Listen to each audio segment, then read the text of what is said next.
జగన్మోహన్ రెడ్డి గారిని 11 రెడ్డి అనో లేదంటే 11 పార్టీ అనో అని చెప్పి అతనికి ఒక స్పిరిచువల్ పవర్ ఇచ్చే ప్రయత్నం ఏమైనా వీళ్ళందరూ చేస్తున్నారేమో అయితే నాకు తెలియదు. కానీ 11 మంది జర్నలిస్టులు, 11 మంది మేధావులు, ఈ 11 ఏ పార్టీనైనా రిప్రజెంట్ చేస్తుందంటారు?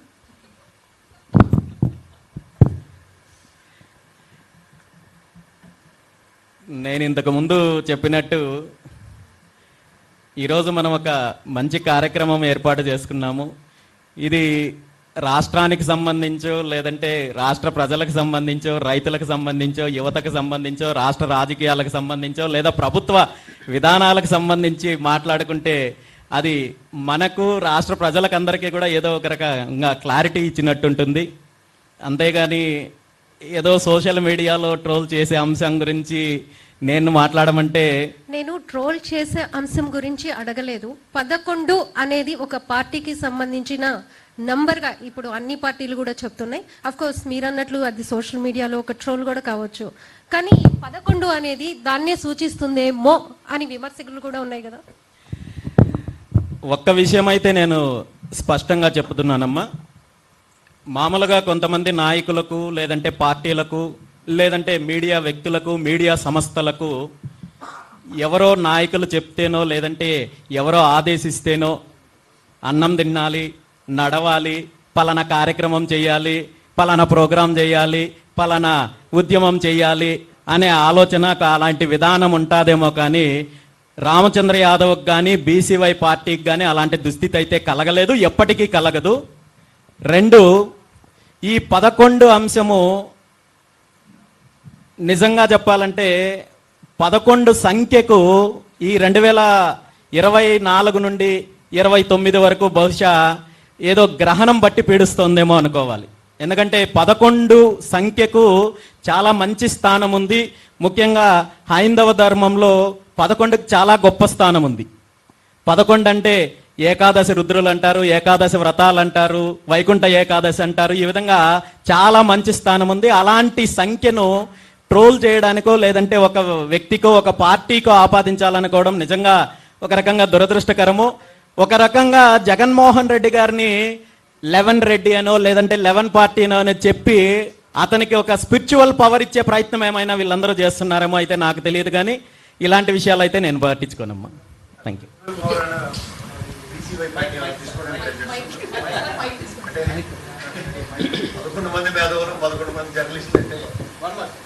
సాధారణంగా నాకు తెలిసి జర్నలిస్టులకు కానీ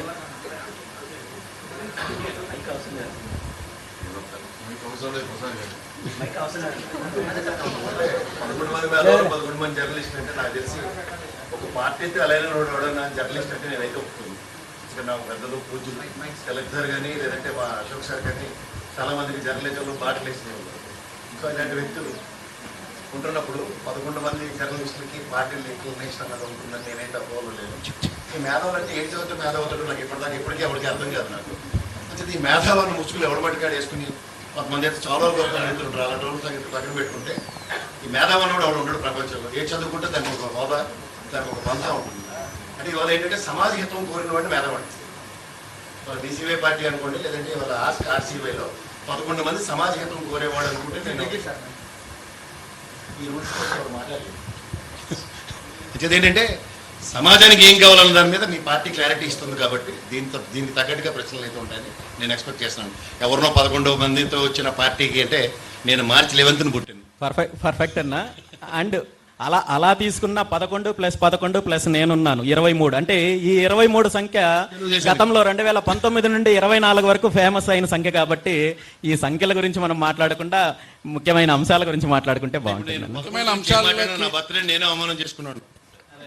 నేను అదే చెప్పానన్న, 11కి చాలా గొప్ప స్థానం ఉంది. 11 చాలా పవర్ఫుల్ నంబర్. దాన్ని ఇలా తీసుకురావడం అనేది నిజంగా దురదృష్టకరమైన సంఘటన. రామచంద్ర గారు ముఖ్యమైన అంశాలకు వెళ్లే ముందు ఒక చిన్న మాట. మీరే అన్నారు మీ ప్రసంగంలో నాపై 40కి పైగా క్రిమినల్ కేసులు ఉన్నాయనేసి. అంటే మన ప్రజాస్వామ్య వ్యవస్థలో నేర చరిత్ర కలిగిన వారు రాజకీయాలకు అర్హులవుతారా? మీపై 40కి పైగా క్రిమినల్ కేసులు అంటున్నారు. అందులో క్రిమినల్ కేసులు ఉన్నాయి, అట్రాసిటీ, నాకు తెలిసి అట్రాసిటీ ఉన్నాయి, ఉద్యోగస్తులను అధికారులను బెదిరించిన కేసులు ఉన్నాయి అంటున్నారు. నేను వినపడ్డాను కూడా. అలాంటి మీరు మరి రాజకీయాల్లో కొనసాగడానికి ఎలా అర్హులవుతారు? క్రిమినల్ కేసులు ఉన్నాయన్నాను కానీ నేను క్రైమ్ చేశాననేది ఎక్కడా లేదు. నేను క్రైమ్ చెయ్యలేదు.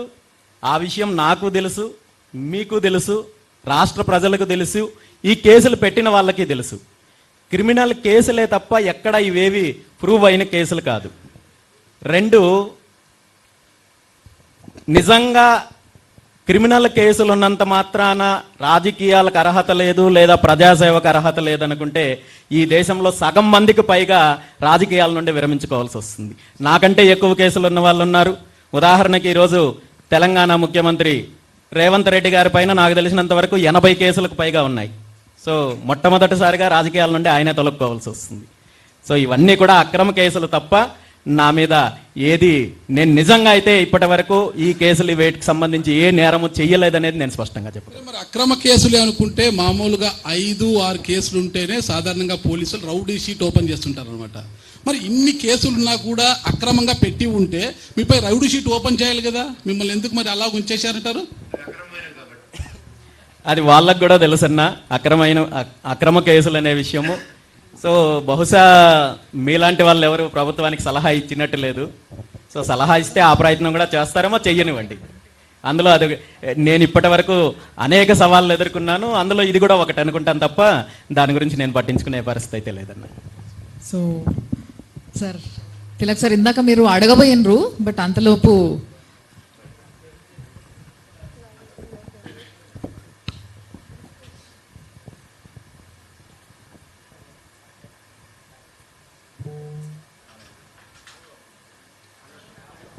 కొంచెం ఎవరైనా హెల్ప్ చేయరా వెనకాల మైక్. సార్ నేను అంటే ఈ సమావేశం ఈ చర్చ కూడా కొంత సీరియస్గా జరగడం మంచిదని నాకు అనిపిస్తున్నది. ఎందుకంటే మీరు ఒక సీరియస్ పర్పస్తోని ఈ ఆర్గనైజేషన్ మొదలుపెట్టారు. అట్లాగే మీరు చెప్తున్న దాన్ని బట్టి చాలా ముఖ్యమైన కార్యక్రమాలు సమాజానికి ఉపయోగపడేవి, అట్లా ప్రత్యామ్నాయం ఏమిటని ఆలోచనలతో కొన్ని చేస్తున్నట్టు నాకు ఇంప్రెషన్ వచ్చింది మీరు మాట్లాడిన దాన్ని బట్టి. అయితే నేను ముందు ఒక చిన్న ప్రశ్న ఏం వేస్తానంటే, ఇంత ముఖ్యమైన లక్ష్యాలు ఉన్నప్పుడు ఏ పార్టీకైనా ఒక మేనిఫెస్టో అనేది అవసరం. మీ అన్ని లక్ష్యాలను వివరిస్తూ రాజకీయంగా కావచ్చు, సామాజికంగా కావచ్చు, ఆర్థికంగా కావచ్చు, అన్ని విషయాలలో, అట్లాగే సమాజంలోని వేరు వేరు వర్గాలకు సంబంధించి, ఒక బీసీలనే కాదు సార్, మీ ప్రధానమైన ఫోకస్ బీసీల గురించి అయినా ఇతర బలహీన వర్గాలు, బడుగు వర్గాలు, పేద వర్గాలు, మధ్యతరగతి, ఇట్లా అందరి మీద దృష్టి పెట్టే మీరు పనిచేస్తుండొచ్చు. అటువంటిప్పుడు ఏ పార్టీకైనా ఒక మేనిఫెస్టో అనేది అవసరం, ఇవన్నీ వివరిస్తూ. అట్లా మీకు ఏమైనా మేనిఫెస్టో ఉందా అనేది నాకు ఐడియా లేదు, కాబట్టి ఉందా అనేది తెలుసుకోవాలని నాకున్నది. అది ఒకటి. రెండోది, ఇప్పుడు బీసీలను బడుగులను ఏకం చేయాలి అనే ఆలోచనలు, చర్చలు దేశం అంతటా ఎన్నో దశాబ్దాల నుంచి ఉన్నాయి, ఇప్పుడు కొత్తగా వచ్చినాయి కాదు. సరే, కొన్ని చోట్ల ముఖ్యంగా నార్త్ ఇండియాలో సక్సెస్ఫుల్ అయినాయి.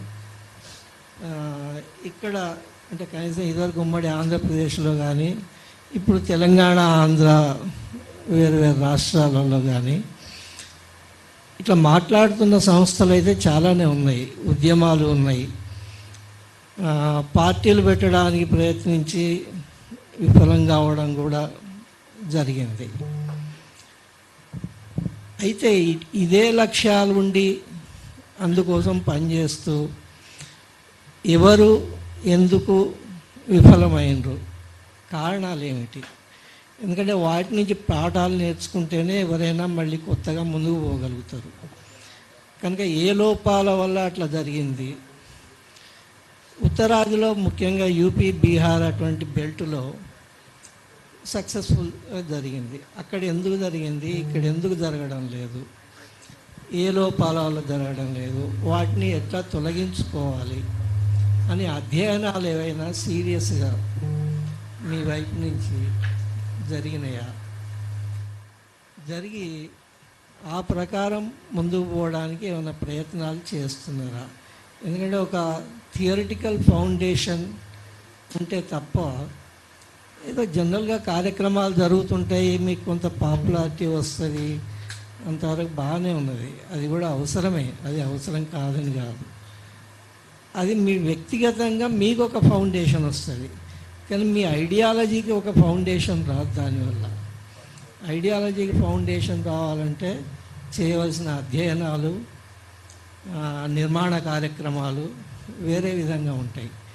కాబట్టి మీకు ఈ విషయాలలో ఎటువంటి దృష్టి ఉన్నది, ఏమి అవగాహన ఉన్నది, ఏం చేస్తున్నారు అనేది చెప్తే విషయం ఇంకొంత సీరియస్గా ఉంటుందని నాకు అనిపిస్తుంది. Thank you. మీరు అడిగిన మేనిఫెస్టో అంశము పార్టీ ఆవిర్భావం రోజునే విడుదల చేయడం జరిగింది సార్.